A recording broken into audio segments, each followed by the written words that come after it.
السلام علیکم ورحمۃ اللہ۔ ویلکم ٹو زخرف القرآن چینل۔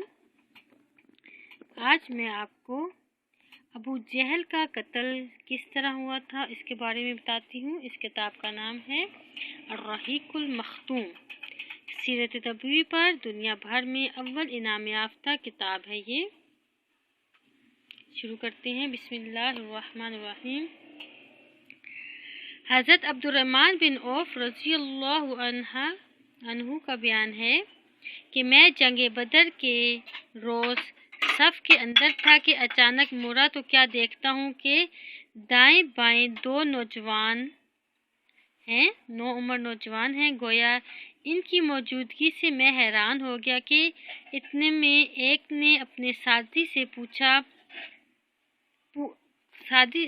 سے چھپا کر مجھ سے کہا، چچا جان مجھے ابو جہل کو دکھلا دیجئے۔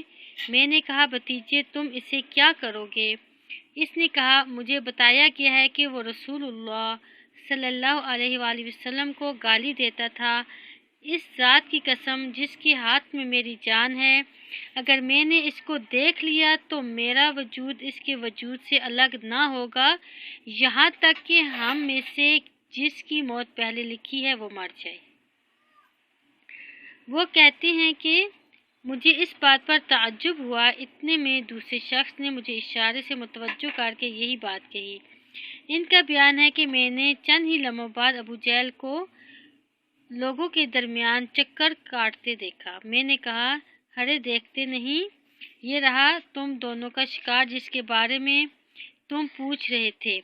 ان کا بیان ہے کہ یہ سنتے ہی وہ دونوں اپنی تلواریں لیے جھپٹ پڑے اور اسے مار کر قتل کر دیا۔ پھر پلٹ کر رسول اللہ صلی اللہ علیہ وآلہ وسلم کے پاس آئے۔ آپ صلی اللہ علیہ وآلہ وسلم نے فرمایا، تم میں سے کس نے قتل کیا ہے؟ دونوں نے کہا، میں نے قتل کیا ہے۔ آپ صلی اللہ علیہ وآلہ وسلم نے فرمایا، اپنی تلواریں پونچھ چکے تھے یہ دونوں؟ بولے نہیں۔ آپ صلی اللہ علیہ وسلم نے دونوں کی تلواریں دیکھی اور فرمایا، تم دونوں نے قتل نہیں کیا، البتہ ابو جہل کا سامان معاذ بن عمرو بن جموح کو دیا۔ دونوں حملہ آوروں کا نام معاذ بن عمرو بن جموح اور